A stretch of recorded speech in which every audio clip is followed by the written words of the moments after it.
Welcome to one TV. మహిళా దినోత్సవానికి స్వాగతం.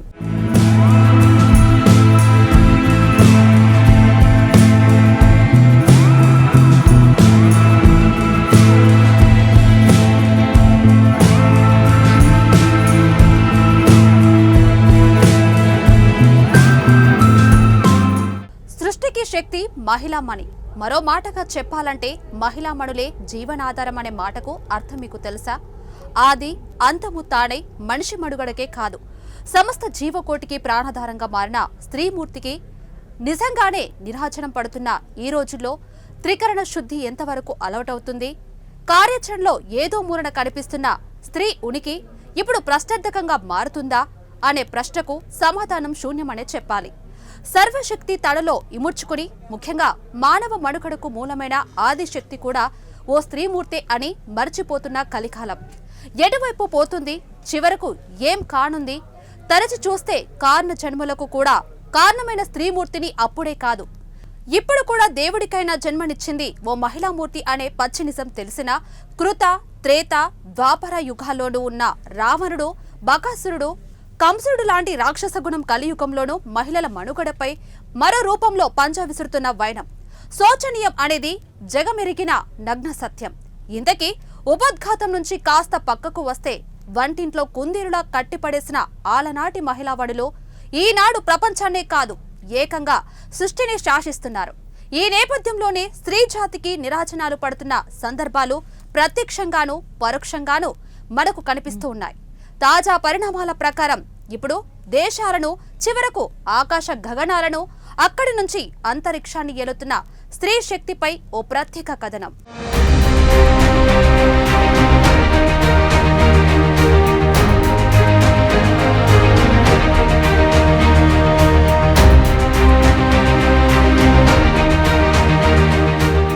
గడిచిపోయిన యుగాల్లో దేవుడు ప్రత్యక్షంగానో పరోక్షంగానో మనిషితో సమానంగా తిరిగాడు, సంచరించాడు, మాట్లాడాడు, మనిషి మనుగడకు కారణమైనాడు. అప్పుడు కూడా మంచి చెడుల మధ్య జరిగే అంతర్యుద్ధం, దేవతలు రాక్షసుల మధ్య జరిగిన ప్రత్యక్ష యుద్ధాన్ని ఫేస్ చేసింది కూడా ఓ ఆదిశక్తే అని పురాణాలు చెబుతున్నాయి. అదిగో అప్పుడే తప్పించుకున్న ఓ రాక్షసుడి సంతానమే ఈనాడు మహిళలపై దారుణ మారణకాండకు ఆజ్యం పోస్తున్న నరరూప రాక్షస గణమంటే అతిశయోక్తి ఏమాత్రము కాదు. ఆడపిల్ల పుడితేనే అరిష్టంగా భావించిన ఛాందసవాదాన్ని తిప్పికొట్టిన గురజాడ నుంచి ఇంకా పాఠాలు నేర్చుకోవలసిన అవసరం ఈనాటికి ఉంది అంటే అతిశయోక్తి కాదు. ఇంటి యజమాని నుంచి మొదలు పెడితే పని పాటలు నిర్వహించే యజమానులు వరకు కూడా, అక్కడి నుంచి ఉద్యోగాలు చేసే చోట, విందు వినోదాలు విహరించే చోట కోరలు చాచిన అమానవీయతం ఈనాటికి మహిళామణులపై దిశాన్ని చిమ్ముతూ ఉంటే కాదనలేము. ఇక్కడ మరో మాట మనం గుర్తు చేసుకోవాలి. ఆడపిల్ల పుడితే అరిష్టం అని భావించే పురాతన భావజాలం పుట్టి పెరగటం, అక్కడి నుంచి ఉద్యోగాలు చెయ్యాలా, ఊళ్ళేగాలా అనే ఛాందసవాదాన్ని తట్టుకొని సహజీవనం వరకు వస్తే అక్కడ కూడా అతివకు ఆలనా పాలనా లేక అడవుల పాలైపోయిన వైనం ఇప్పటికీ కొనసాగుతోంది.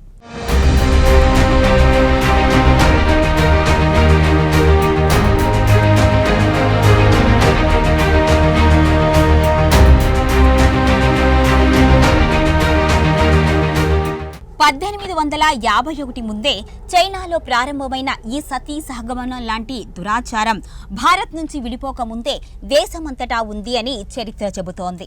ఇంతకీ అసలు విషయానికి వస్తే అంతటి ఘోరమైన ఘటనలు తట్టుకొని చివరకు చంద్రమండలాన్ని సైతం ఏలుతున్న మహిళామణులకు నిజంగానే నింగి ఎత్తున నీరాజనాలు పలుకుతుంది సభ్య సమాజం. ఇక వర్తమానానికి వస్తే పురాతన కాలం నుంచి ఆధునిక టెక్నాలజీ వరకు, తాజా కాలం వరకు మహిళామణులు సాధించిన ఘన విజయాలను స్మరణకు తెచ్చుకునే ప్రత్యేక సుదినంగా భావిస్తున్న సభ్య సమాజం పెట్టిన పేరే అంతర్జాతీయ మహిళా దినోత్సవం. ఈ రోజు కోసం పురాణాల్లోనూ ఓ ప్రత్యేక కథనం కూడా ఉంది. శివధనస్సును ఎత్తలేని రావణాసురుడు అవలీలగా శివధనస్సును ఎత్తి పక్కన పెట్టిన సీతాదేవి కథాంశం మగజాతి అహంకారాన్ని ఈనాటికి ప్రశ్నిస్తోంది. పురుషులు సాధించలేని ఘన విజయాలను సైతం శిఖండి లాంటి మహిళామూర్తే పాండవులకు ఘన విజయాన్ని సాధించి పెట్టింది అనేది చరిత్ర చెబుతున్న పచ్చి నిజం.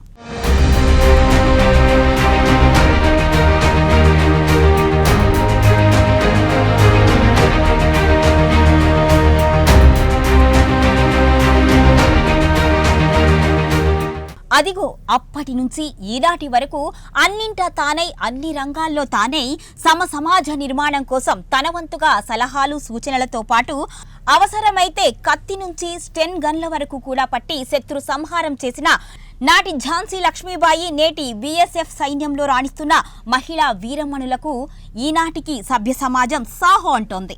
ఇక్కడ మరో మాటగా చెప్పాలి అంటే ఈనాటి ఇండో పాకిస్తాన్ ఇండో చైనాల మధ్య చెలరేగుతున్న సరిహద్దుల వివాదాల్లో పురుషులతో సమానంగా మహిళా సైనికులు ధైర్య సాహసాలే దేశ ప్రజలను ఎక్కువగా అబ్బురపరుస్తున్నాయి.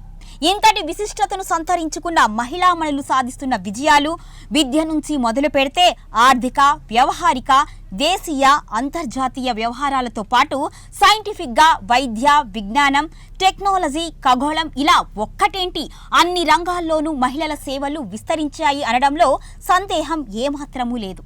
సనాతన ధర్మం పేరుతో ఇంకా అనాగరికం రాజ్యమేలుతుందనే అభిప్రాయాలతో సభ్య సమాజం ఇప్పటికీ ఏకీభవిస్తుంది.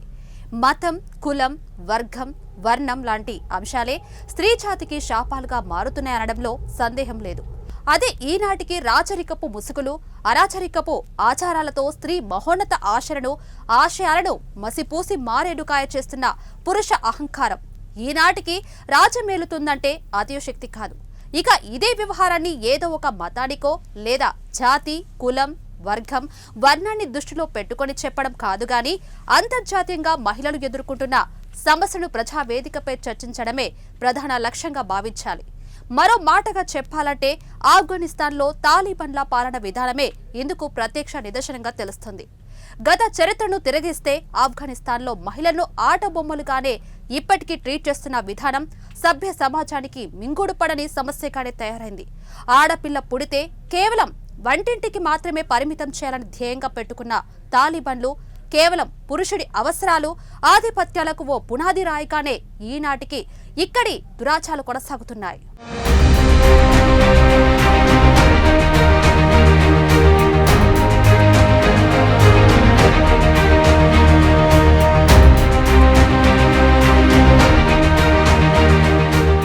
వ్యక్తిగత కారణాలతో స్త్రీ జాతిని అణచివేస్తున్న తాలిబాన్ల కుచిత స్వభావం ఇప్పుడు అంతర్జాతీయంగా అన్ని దేశాల్లోనూ ఉందా అనే ప్రశ్నకు సమాధానం దక్షిణాదిన మాత్రమే ఉందనే అభిప్రాయాలు మరికొంతమందిలో వ్యక్తమవుతున్నాయి.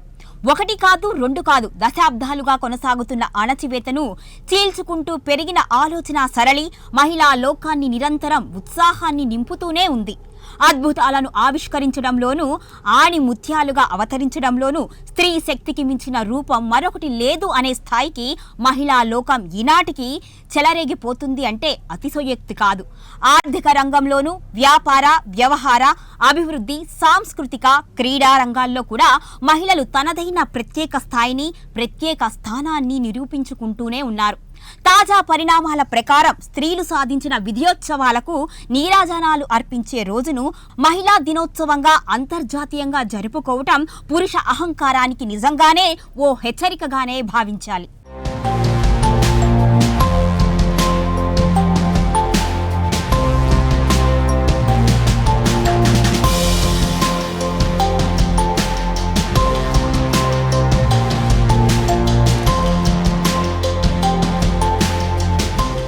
ఇంటర్నేషనల్ ఉమెన్స్ డే అనేది మహిళల హక్కుల ఉద్యమంలో ఓ భాగమనే అంశాన్ని ఈనాటి సభ్య సమాజం అంగీకరించక తప్పదు.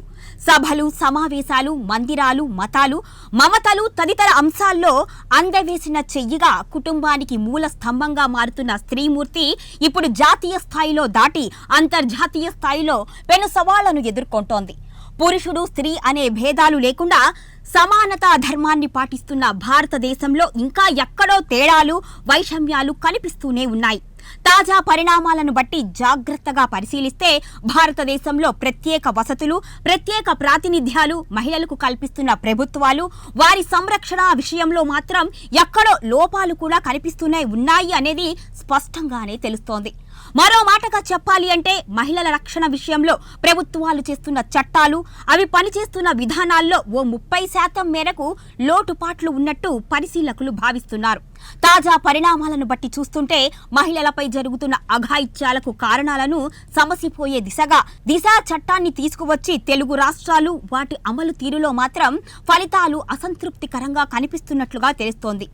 ఈ విషయంలోనే మరింత లోతుగా పరిశీలిస్తే ఘోరాలు నేరాలు జరిగిన తర్వాత స్పందించే చట్టం, అది జరగకుండా తీసుకోవలసిన చర్యలు, నేర చరిత్రపై ప్రసరింపచేస్తే నేరం చేయడానికి అవకాశం ఉండదు అనే అభిప్రాయాలు పలువురి నుంచి వ్యక్తమవుతున్నాయి.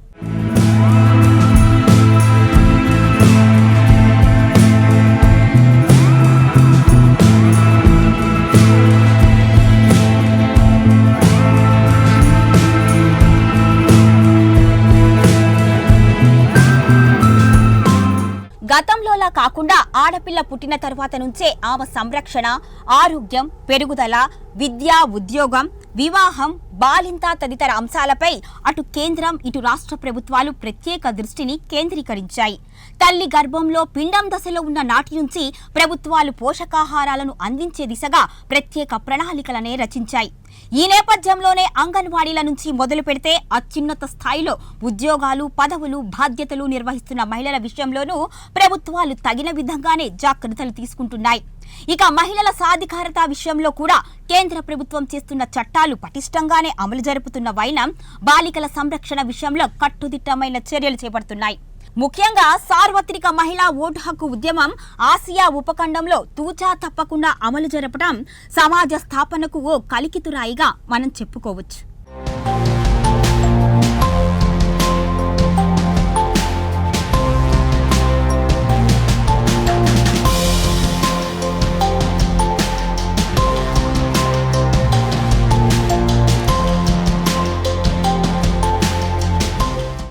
శతాబ్దం ప్రారంభంలో యూరప్, ఉత్తర అమెరికాలోని కార్మిక ఉద్యమాల నుంచి మహిళా ఉద్యమం ప్రారంభమైనట్లు తెలుస్తుంది.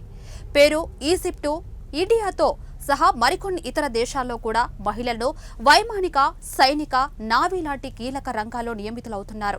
ఇక మహిళలు సాధిస్తున్న విజయాలకు గాను ప్రశంసలు, అభినందనలతో పాటు సమాజ నిర్మాణానికి వారు చేస్తున్న సేవలను ప్రోత్సహించే విధంగా న్యూయార్క్లో 1909 ఫిబ్రవరి 28న తొలిసారిగా మొదటి మహిళా దినోత్సవాన్ని నిర్వహించారు. సోషలిస్ట్ పార్టీ ఆఫ్ అమెరికా కార్యకర్త తెరిసా మల్కిల్ సూచన మేరకు ఈ కార్యక్రమాన్ని నిర్వహించినట్లు చరిత్ర చెబుతుంది. మరోవైపు 1910 డెన్మార్క్లోని కోపెన్హెగన్లో తొలిసారిగా ఈ ఉత్సవాన్ని నిర్వహించినట్లు మరికొంతమంది చరిత్రకారులు చెబుతున్నారు. ఈ సమావేశం సాధారణమే అయినా తేదీని ముందుగా నిర్ణయించలేకపోయారు.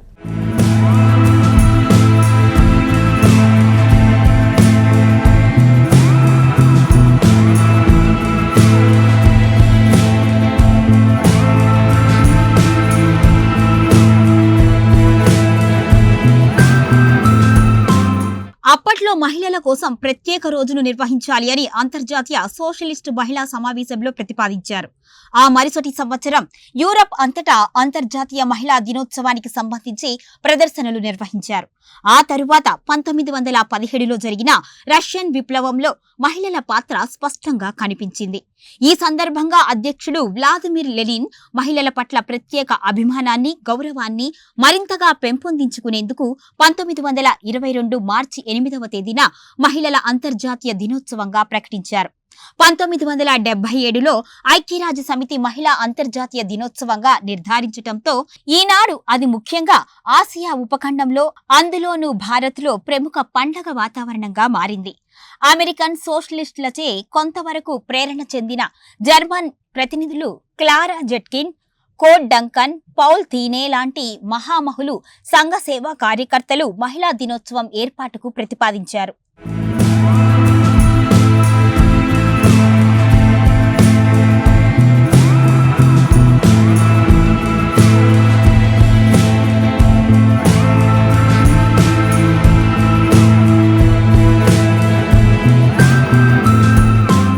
ఇక ఈ కార్యక్రమంలో భాగంగా ఆసియా దేశాలకు చెందిన ప్రతినిధులు, మహిళలు సుమారు 100 మందికి పైగా ఈ కార్యక్రమంలో పాల్గొన్నారు.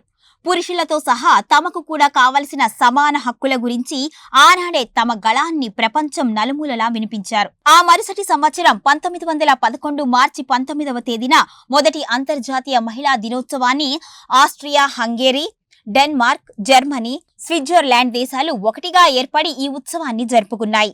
సుమారు 10 లక్షల మందికి పైగా మహిళలు ఈ కార్యక్రమంలో పాల్గొని ఓ చరిత్రనే సృష్టించారు.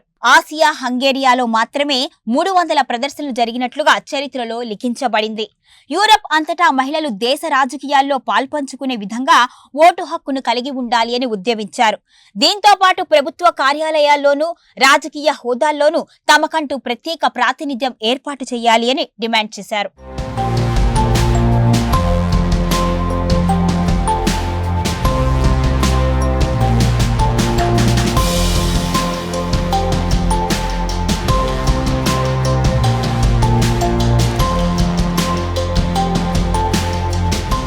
రష్యాలో మాత్రం 1913 ఫిబ్రవరి చివరి వారంలో మహిళా దినోత్సవాన్ని జరుపుకున్నారు. జర్మనీలో మొదటిసారిగా మార్చి 8వ తేదీన మహిళా దినోత్సవం నిర్వహించబడింది. ఈ సమయంలోనే తమకు ఓటు హక్కు కావాలి అంటూ ఉద్యమించిన వైనం 1918 వరకు ఆచరణలోకి రాలేదు.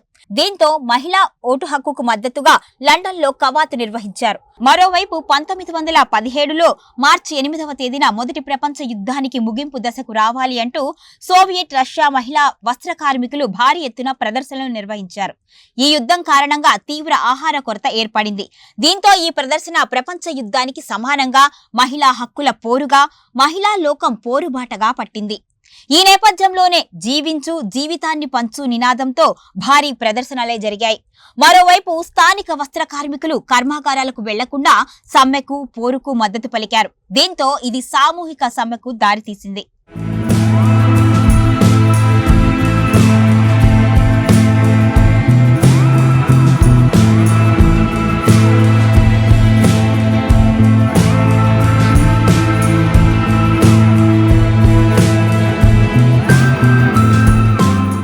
ఈ నేపథ్యంలోనే 1917 నుంచి రష్యాలో విప్లవాత్మక మార్పులకు నాంది పలికిన స్త్రీమూర్తుల పోరు మార్చి 8న అంతర్జాతీయ మహిళా దినోత్సవంగా గుర్తింపుగా నమోదైంది. ఈ నేపథ్యంలోనే 1921లో కమ్యూనిస్ట్ ఇంటర్నేషనల్ మూడో ప్రపంచ కాంగ్రెస్ మహాసభలను నిర్వహించారు. ఈ సమావేశాల్లో మహిళల పని పద్ధతులు, రూపాలు, సిద్ధాంతాలు తదితర అంశాలపై తీవ్రంగానే చర్చలు కొనసాగాయి. ఇక దాంతో పాటు చెకోస్లావాక్ సోషలిస్ట్ రిపబ్లిక్ లో ఏటా సోవియట్ తరహా వేడుకలు కూడా భారీగా ఇప్పటికీ నిర్వహించబడుతూ ఉన్నాయి. చైనీస్ కమ్యూనిస్టులు మాత్రం 1922 నుంచి జాతీయ సెలవు దినంగా ప్రకటిస్తూ ఉన్నారు. ఇక 1927లో గ్వాంగైస్ లో మహిళా దినోత్సవానికి మద్దతు పలుకుతూ 25,000 మంది పురుషులు కవాతు చేసినట్లు చరిత్రలో లిఖించబడింది. ఈ నేపథ్యంలోనే అక్టోబర్ 1, 1919న పీపుల్స్ రిపబ్లిక్ ఆఫ్ చైనా స్థాపించబడిన స్టేట్ కౌన్సిల్ డిసెంబర్ 23న మార్చి 8న అధికారిక సెలవు దినంగా మారుస్తామని ప్రకటించడం నిజంగానే ఓ కొసమెరుపు.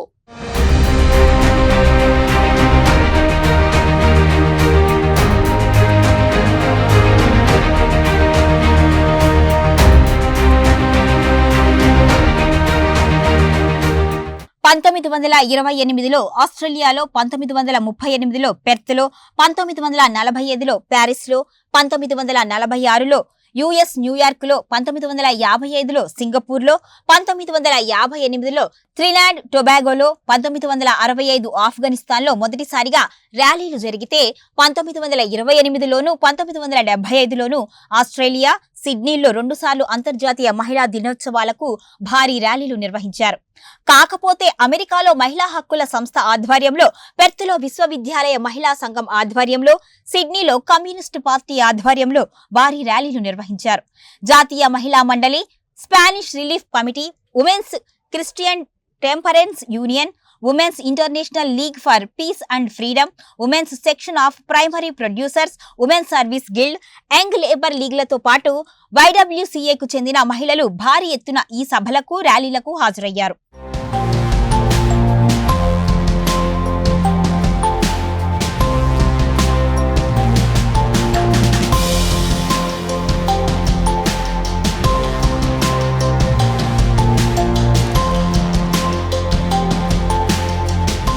ఇక హిస్టరీ నుంచి కాస్త పక్కకి వస్తే ప్రపంచవ్యాప్తంగా 70% మేరకు మహిళలు శారీరక, లైంగిక, మానసిక దాడులకు గురవుతున్నారు అని ఇటీవల యుఎన్స్కో నిర్వహించిన తాజా సర్వేల్లో వెల్లడైంది. 2012లో మలాలా యూసఫ్ జాయ్ పై జరిగిన క్రూరమైన దాడే కాదు, జాతీయంగానూ తెలుగు రాష్ట్రాల వ్యాప్తంగా జరుగుతున్న దాడులపై సభ్య సమాజం నిజంగానే తలదించుకుంటోంది.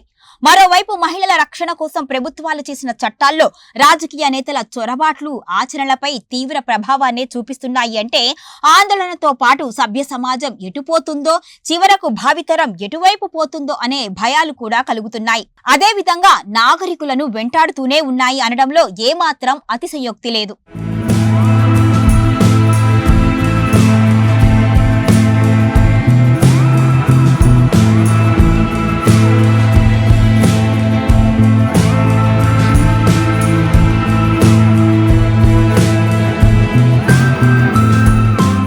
సీతాదేవి, రుక్మిణి, పార్వతీదేవి, సతీ సావిత్రి కాలం నుంచి మొదలు పెడితే గురజాడ కాలానికి ముందు జరిగిన సతీ సహగమనం దుర్ఘటన నుంచి బయటపడిన స్త్రీమూర్తి స్వభావం, ఇప్పుడు ఝాన్సీ లక్ష్మీబాయి, వెంగమాంబ, మదర్ తెరిసా, ప్రపంచంలోనే తొలి ప్రధానిగా శ్రీలంకకు ప్రాతినిధ్యం వహించిన సిరియావో, అత్యవసర దశలోనూ భారత్ను ఒంటి చేత్తో కాపాడిన భారత తొలి మహిళా ప్రధాని ఇందిరాగాంధీ, యుఎస్ విక్టోరియా క్లాఫిన్ వుడ్హల్, బ్రిటన్ తొలి మహిళా ప్రధాని, ఇలా చెప్పుకుంటూ పోతే నారీ లోకానికి చిరస్థాయిగా నింగిలో జెండాను ఎగరవేసిన డాక్టర్ కల్పనా చావ్లా, సునీతా విలియమ్స్, గాన కోకిల లతా మంగేష్కర్, పి సుశీల, ఎస్ జానకి, అలనాటి మేటి నటి సావిత్రి, పరుగుల రాణి పిటి ఉషా, ఇంకా చెప్పడానికి సమయం సరిపోని గుర్తుకు రాని మహారాణులు, మహిళామణులు, మేటి మకుటాలు.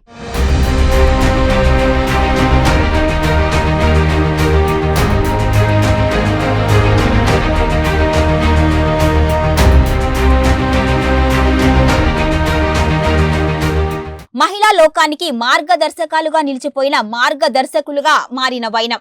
వారికి నిజంగానే సభ్య సమాజం నీరాజనాలు సమర్పిస్తోంది.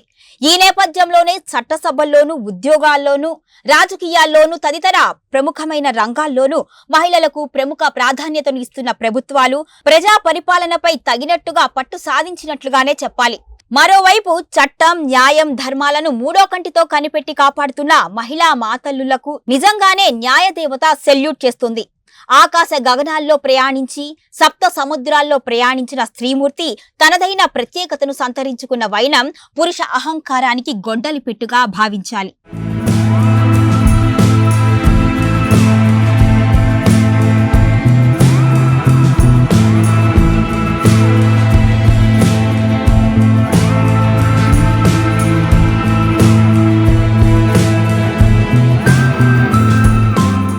చివరిగా అమ్మగా, సోదరిగా, వదినగా, భార్యగా, సమాజ అభివృద్ధికి, సర్వతో ముఖాభివృద్ధికి అంకితమైపోయిన స్త్రీ జాతిని గౌరవించడం, పూజించడం, ప్రాణప్రదంగా ఆరాధించడం, ప్రేమించడంగా అత్యావశ్యకమనే పచ్చి నిజాన్ని పురుష అహంకారం ఈనాటికి అంగీకరించలేకపోవడం నిజంగానే శోచనీయం.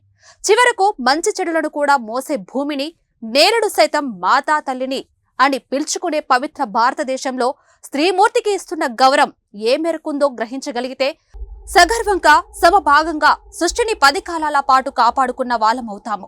అది మరచిపోయి విచక్షణ రహితంగా ప్రవర్తించే మానవ మృగాలను చివరకు కరణం చేసేందుకు భూమాత కూడా అంగీకరించదనే నగ్న సత్యాన్ని పురుష ప్రపంచం గ్రహిస్తే ఎంతో బాగుంటుంది.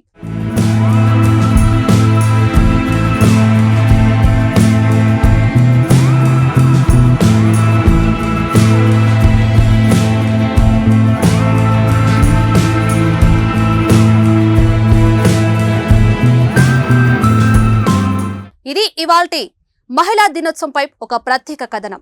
మరో స్పెషల్ స్టోరీతో మళ్ళీ కలుద్దాం. చూస్తూనే ఉండండి 1 టీవీ.